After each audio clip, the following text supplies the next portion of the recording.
Hello, hello, everyone, and welcome to a new episode on the Living Life Naturally podcast. So I hope that you all are doing well, and I am so excited today to have with me Dee Davidson so that we can talk about, yes, ladies, that wonderful issue of hormones. So as you know, I talk about this not in such depth as Dee does. And if you hop on over to the show notes, you'll find some free resources from me, some free resources from Dee. But what we're going to do is talk about things that can help us as women to navigate confidently through menopause. So I want to introduce you to Dee, and she has over 2 decades of experience in functional health. She has dedicated her career to empowering women to thrive through a holistic approach to well-being. Dee's a seasoned functional health practitioner who is deeply passionate about guiding women on their wellness journey, addressing root causes of health concerns, and promoting optimal vitality through personalized protocols. So Dee's extensive expertise encompasses a comprehensive understanding of the intricate interplay between lifestyle, nutrition, hormones, and overall health, allowing her to support women in achieving lasting wellness and vitality. Dee's also the founder of CLY, life-altering health coaching, that includes fitness training, nutrition, biohacking, functional diagnostic testing, and mindset. And you also can tune into her podcast, Confidently Balance Your Hormones. And I am so thrilled to have you with me today. Thank you so much for joining me, Dee. Thank you for the opportunity. So, I know that this is really an important part for women because it's like trying to navigate through a maze. But let me ask you first, what brought you into this specific area of helping women? Sure. Thanks for asking. I didn't always start in this area. I did Mhm. turn 50 this year, and I do think that we become very relatable to people who are in the same stage of life as ourselves. I did start in the hormone arena a long time ago when I went to conceive my first child. My joke is that so many women spend a lot of time trying to avoid getting pregnant on birth control. And that was me. I was on birth control from 17 until, probably like early 30s. And then you go to have a child, and then you might be like, oh, it's not as easy as I thought, right? So I started to learn about hormones through my infertility journey when I went to have my first child. And I was really fascinated by hormones and all of the things that affect our hormones. It was so much more than just genetics and you have a menstrual cycle. I started to connect all the things you were talking about, the food, the stress, the environmental factors, products that we put on our body and never even thought about, the Bath and Body Works I was lathering in and things like that. So I Mm. started to learn about hormones in general through my infertility journey. I went on to conceive my son through the blessing of IVF. And then I had my second son naturally a couple years later. And I'll never know, but I say, did I clean up my life and understand hormones and made it so much easier for my body? Or is it just coincidence? Who knows? Only God knows. But in any case, that opened my mind to being curious about hormone health. And then the second stage of my hormone health journey was post kids. I was always very petite, fit. I like working out. I'm one of those people that actually enjoys exercise. I mostly ate healthy. And after children, I had a really hard time losing weight. I was 50 pounds heavier than I am now. And again, it came back to, oh, maybe your hormones are out of balance and maybe you have some insulin resistance and things like that. That's a whole other episode, but Mm. infertility drugs, and then, yes, having insulin resistance and type 2 diabetes running in my family and having the gestational diabetes during my second pregnancy. All of that was kind of piled up against me. So I had to learn again about hormones and something different, not fertility and reproductive systems, but insulin resistance and metabolism and all of that. So I found myself in that hormone educational world again. And then how did I actually help other people? Well, people would come and ask me questions about it because they knew, their friend would say, talk to Dee Davidson. She went through infertility, or she, lost 50 pounds and things like that. And I had left my corporate job. I was in the investment world for 12 years prior to kids, and it was a very boring job, but my dad told me that there's good money in it, so I like many people do, went that route, chasing the money. But I knew when I had kids I wanted to be home. I thought I wanted to just be home and be a homemaker and take care of my kids, and a couple years into that I realized, like, I lost my identity and I did miss having purpose, and I knew that I didn't want to go back to corporate world, but I needed to do something for myself. I was like really in a down ditch. And so I thought about, like, what am I passionate about and what things am I really knowledgeable about? And hormone health and holistic health in general were something that I just knew I was a go-to person for. So I decided to investigate schools and things like that. I first went back for nutrition and fitness and all of the foundational things. And then more recently, in the last few years, I went back to be able to do the functional lab piece, because what I found was with a lot of people, I could move the needle, but then there could be those hidden stressors. And that's where the blessing of science and labs comes into play. And now, to answer your question, hormone health and menopause. Well, again, I turned 50. Many women start perimenopause 15 years prior to actual menopause. More women are having menopause occur earlier because of all of these environmental factors, more stress than ever, and things like that we're not managing well. And so the people around me are the people around me that are going, how are you doing it? How are you maintaining your weight? And all of that. So I went back for a hormone health certification like 5 years ago, specifically to learn and just have that, even though I knew and I had, explored that for 2 decades. There's something to having the certification on your wall to say, hey, I have a certification in hormone health. And now most of my clients are really late 40s into, I have a client that's 80 something years old. So people who really want to understand hormone health. And, we can do some bioidentical hormone replacement, but it is a natural cycle of life that women's hormones are going to decline. And it's important to understand how you can support your body around that, because you don't have to say life's over or I'm stuck with these symptoms. Right. And I'm so glad you mentioned having a client who's 80, because so many women think, oh, finally I got through menopause and, this is over. But then we still have to remember our hormones are still doing something. And I heard on a podcast I was listening to a couple of months ago about a woman who was almost into her 90s and she was still doing something for making sure her hormones were balanced. So it's really such an important aspect for us right from when we start our menstrual cycle all the way through our lives, because our hormones change so dramatically.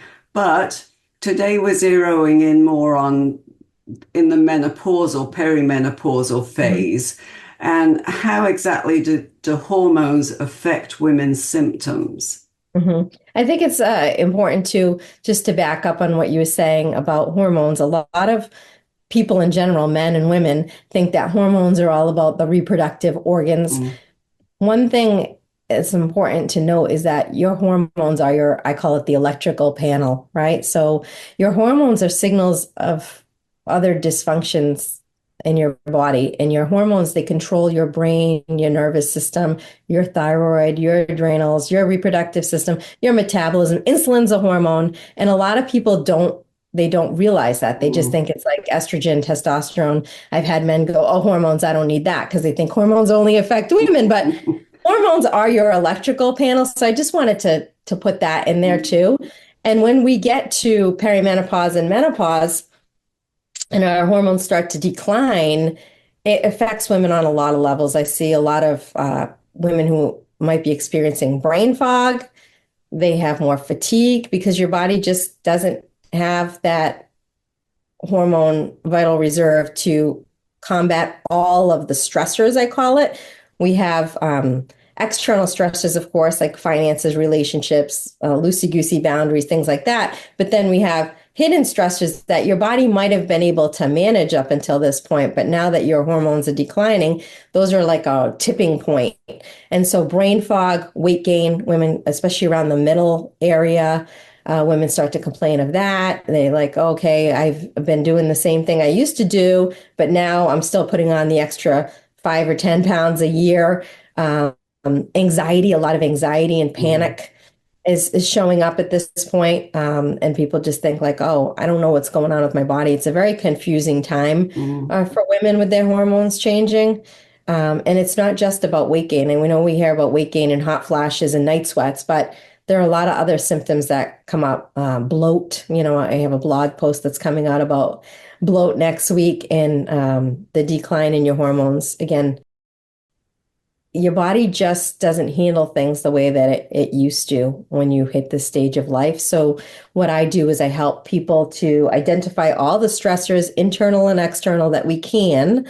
And then like a cell phone, we close out tabs that don't need to be open. So the more you can take off your body's plate, the more efficiently your systems will work and restore. Now you mentioned weight loss.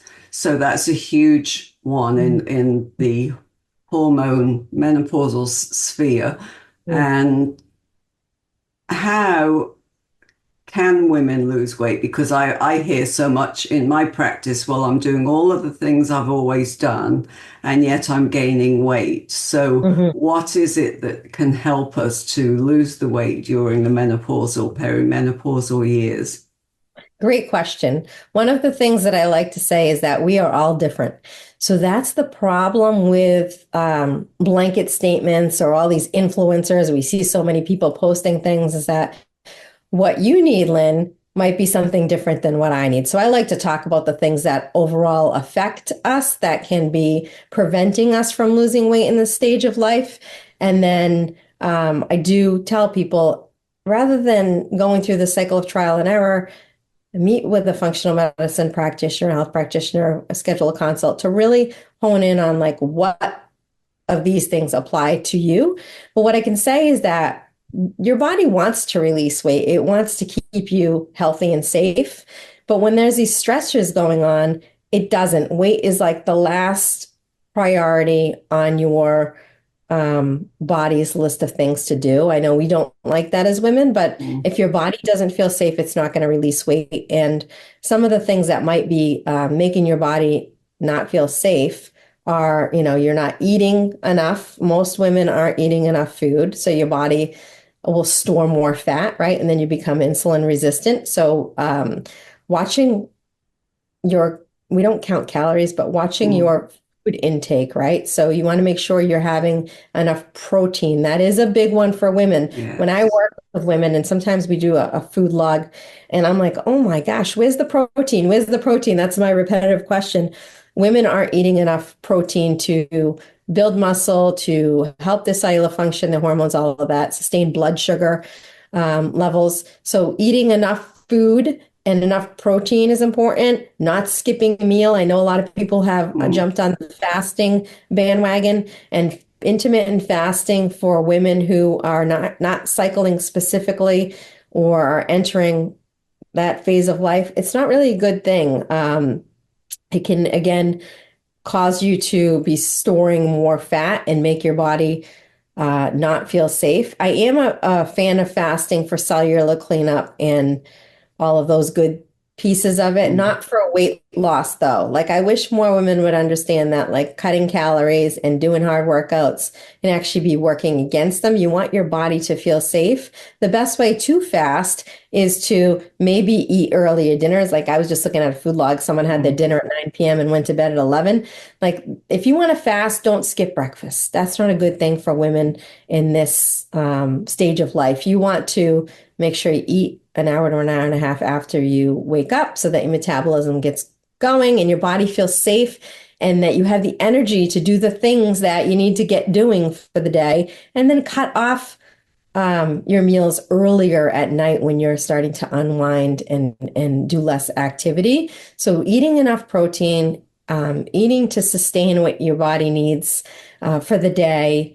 The other thing is stress reduction. So this is a big one. Women want to do all of the physical things. We want to tell me what to eat and give me a supplement for this, and I'll do the workout. But then taking personal responsibility for managing stress is one of the most crucial things, I think, in hormone balance, because if your body is spiking cortisol, if you've run on stress for so long that you're now in adrenal fatigue and you're not even producing the cortisol, especially around the middle area, you're going to start to store belly fat more. Your body doesn't know if you're being chased by a bear or you're just choosing to skip the meal. That's a stressor. Or you're not having that boundary with your family member you don't want to see, or you're taking on too much work. So stress is a big one. Understanding how to make your nervous system feel safe through like somatic practices, or the best way, someone said to me yesterday, my husband wants to know if there's a supplement for cortisol. And I just laugh, right? Sure, there's a supplement for everything. But you know what the best supplement is? Personal responsibility of like, where is all of this stress coming from? What things can you say no to? And I say the best cortisol supplement is breathing.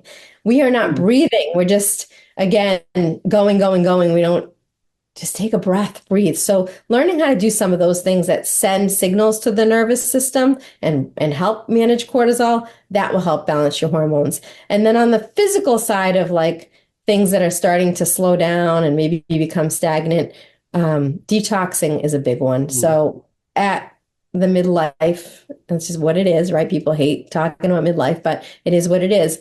Most people have never done like a liver detox, a gallbladder detox. They've never taken any kind of herbal supplements or teas or anything to even help the body detox. And that's a real problem because your liver has to help detoxify hormones. And if your body has a lot of toxins, environmental toxins through pesticides, water, all of these things that we're exposed to and can't totally avoid, then you're going to gain weight, because what your body does is it knows to protect you and it will store the toxins in fat so that it doesn't hurt your organs. So you put on more fat. So you need to be looking at detoxification and working with a trained professional. Please don't just order a detox from some influencer or go, I probably have parasites. Let me do that. Because especially if you haven't been evaluated by a professional, you could cause more stress, because if your body and your vital reserve isn't in the right place and you start to detox, that's no joke, releasing this stuff into your bloodstream and trying to get it out of your body. But again, if you haven't done a detox or your pathways aren't fully functioning and you have stagnant organs, you're going to retain more fat at this stage of life. So there's a lot of pieces, but those are the main ones that I see. And over exercising too, either under exercising where you're doing nothing, or over exercising, because women think if I do more. But when you're already stressed and your body's already stressed and you do more, you actually, again, you store more fat and it's counterproductive. So really moving your body appropriately and building some muscle to be able to combat that insulin resistance. We lose so much muscle every year. I don't know what the percent is, so I won't quote it, but muscle helps us to burn the calories and, combat insulin resistance. And most women, I saw a thing on Instagram, I was cracking up, especially in the US. Women will do any workout except for like weight training. Like they'll do these crazy like bungee jumping things, trampoline, which can be good for the lymphatic system. Yes. So I'm not knocking it, but most women don't like to weight train. And I'm not talking about lifting hundreds of pounds, but we have to do some resistance training to help our muscles maintain and be able to help us combat that insulin resistance and help our metabolism. Right. And that resistance training can be something really simple. That's right. Yeah. I mean, we don't It have to can be think about.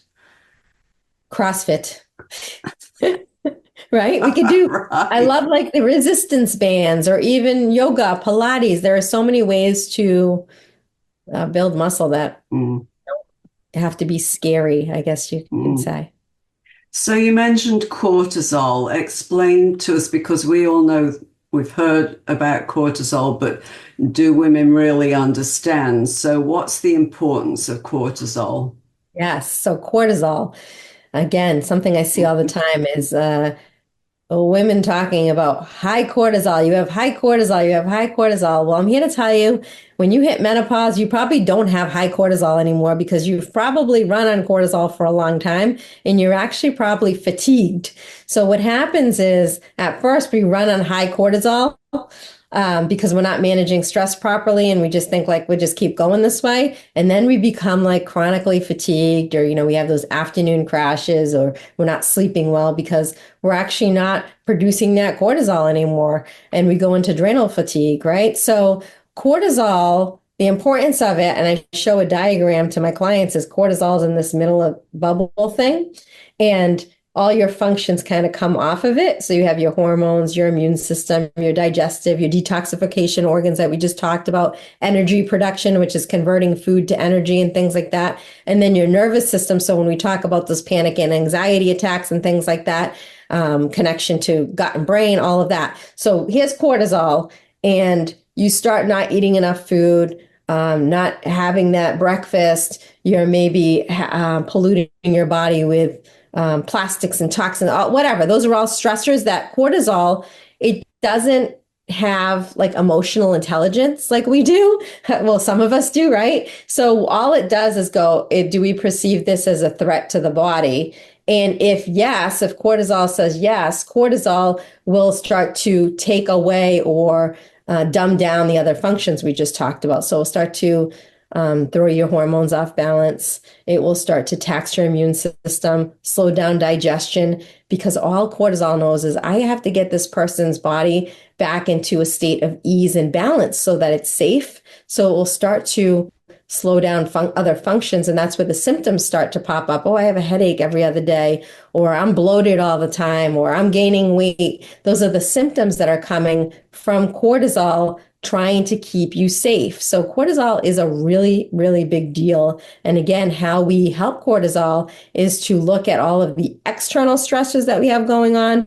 And then through functional lab testing, you can look at some of the hidden stressors that you might have to say, all right, what can I take off my body's plate so that cortisol doesn't, it's like if you had all these flashing red lights, like threat, threat, threat, threat, threat, threat. And then all of these symptoms start to cascade. And then you feel like, oh my gosh, it's menopause, but it's really, you need someone or you need to evaluate like where are all of those things coming from and how is cortisol coming into play here?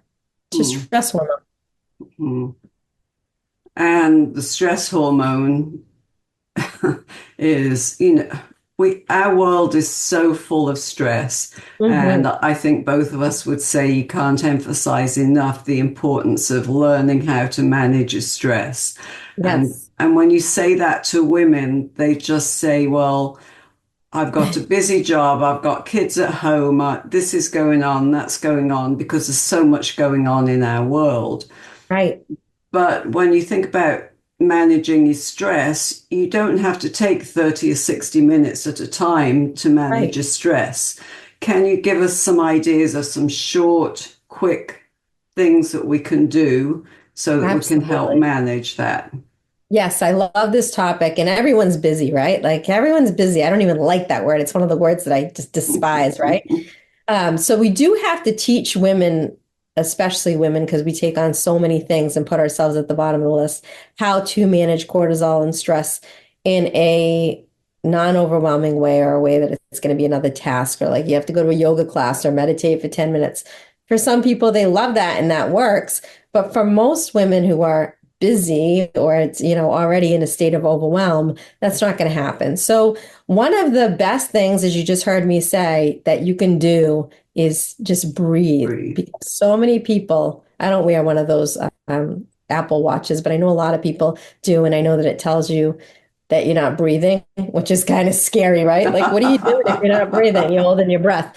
But just being conscious of that. And I love habit stacking, because if you're just going to go, I'm going to start breathing, it's not going to happen. Like, how are you going to remember? You're so busy. So take something that you already do and stack, a new habit that you want to incorporate. So what I have my clients do is just start breathing. First, you start breathing when you wake up in the morning. I heard a beautiful thing a couple days ago. A woman, she said, "What's the first thing we do when we are born? We take our first breath. What's the last thing we do when we leave this world?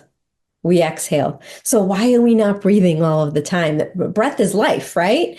So when you wake up in the morning and you open your eyes, I always say my prayer and thank God for another day. But just maybe you start with 5 breaths, because I know 10's not a lot, but for someone who's never done any breath work, I feel like 10, and just taking 3, start with 1 week, is doing 3 breaths. And that's easy because you're waking up and like taking the 3 breaths. Then you increase it to 5. And, then, if you only get to 10, that's okay. But you're starting your day with telling your body, hey, I'm paying attention and we're in this together, and you're resetting your nervous system, because cortisol is or should be the highest when you first wake up, right? So it should be the highest.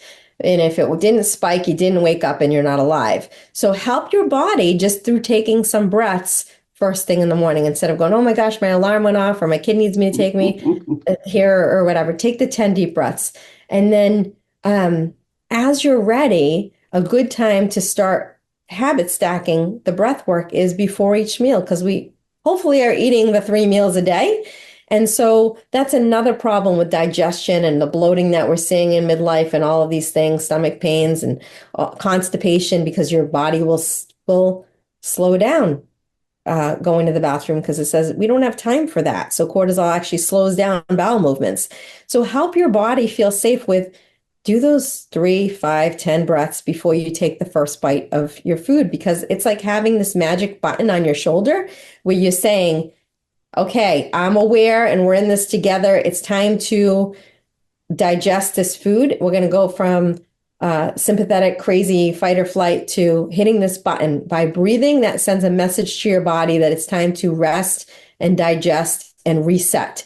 So that could be another time that you start to add the breath work in, is before your meals. And then lastly, could be before you go to bed. So that's the first thing I say, because I do believe breath work is the best way to reset cortisol in the nervous system and get out of that fight or flight. And then there are lots of little practices. If people look up nervous system regulation or somatic practices, I give people just easy things to do. Many of us are at the computer all day. We don't even leave our office or our home now, but just in between clients or a project, or you go on a bathroom break, just even getting grounded again. What happens is I find the women that I work with that have cortisol issues and nervous system dysregulation, they're functioning from here, from the waist up. All the energy is, you can feel it coming at you, and it never makes its way out of the body, which causes a lot of, the GI is everything, right? It's your brain, it's your 70% of your immune system. So we have to help the body get that energy out and not keep doing this circular thing. So, and the panic and the anxiety. So even just taking breaks at your desk and putting your hands, your palms down on the desk and your feet firmly planted, and just closing your eyes and taking some breaths and envisioning that the energy that's stuck here, getting out, just getting it out. That helps your nervous system and cortisol. Just laying on the floor with your legs up a wall. They do this with people that have high blood pressure. Just lay on your back and put your legs up against the couch, or at the end of the day in your room, up against the bed or the wall, 5 or 10 minutes. Maybe you can only start with 1 minute. All of these things will really be easy to habit stack. You don't have to get a meditation app. Sure, if you want to do that, great. But just breathe and let your body relax, and speak to your body and get reconnected with your body to say, thank you. Thank you for showing up for me today. And I'm showing up for you in this 2 minutes that I can take this 10 breaths or, whatever the time frame is. So how does putting your legs on the wall help with blood pressure?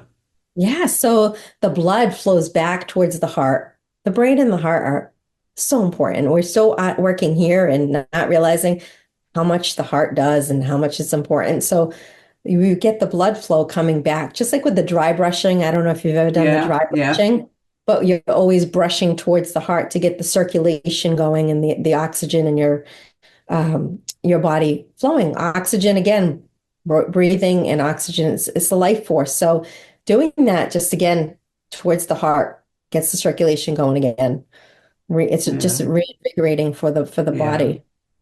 So if you had one tip that you could give our women, what would be the biggest thing that would kind of turn their journey around or help them through menopause and Just hormone one. dysfunction? Just one, Yeah, right? sorry, just one. Well, as far as the physical piece of it, I would say get your blood sugar under control. A lot of women think that they don't have blood sugar dysregulation, but most women aren't using like a CGM or, monitoring their blood sugar. But when I talk to them about what they're eating and how often they're eating, they're not eating enough protein, not to. And hormones and blood sugar, they go hand in hand. So if your blood sugar is all over the place, your hormones are going to be out of whack because you're causing inflammation, stress on your body. And by the way, cortisol, if you're not managing stress and cortisol, it actually spikes your blood sugar. So blood sugar is not just eating candy and cookies and things. There's a lot in there. So learn about managing your blood sugar and stabilizing it. That's the number one thing you can do, not only for your hormones, but for your vitality, preventative health, and all of your functions. And I just have to add a side note that I want people to not ignore their intuition. And really, if you feel something like, oh, I feel like I might have something going on with my gut, or I might have heavy metals, or maybe this food isn't really, the best for me, don't ignore that. I think that we've just gone so far away from our intuition and really Mm, being connected to mm, our body that it's okay to question your doctor. It's okay to be an advocate for your health. It's okay to seek support in different areas that maybe you haven't gone before. I know that you're there for your listeners. I'm here in my Facebook community and always accepting of emails, but there are people that understand and want to listen, and don't let anyone gaslight you or don't ignore what your intuition is saying. mm.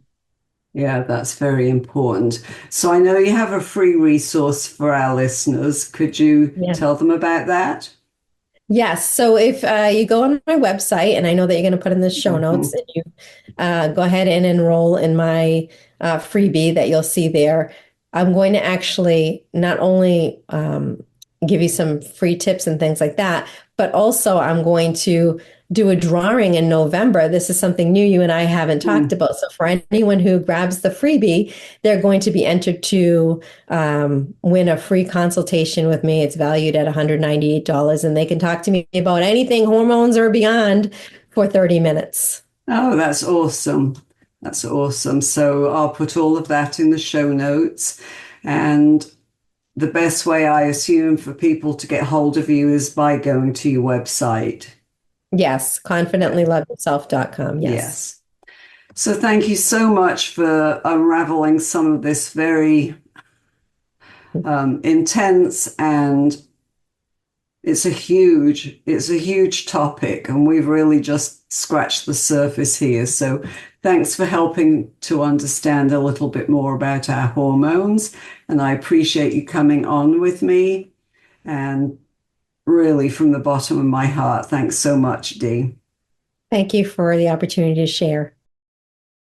You have been listening to the Living Life Naturally podcast, where we're on a mission to inform, inspire, and encourage women to live their best life confidently, joyfully, and freely from what's been holding them back.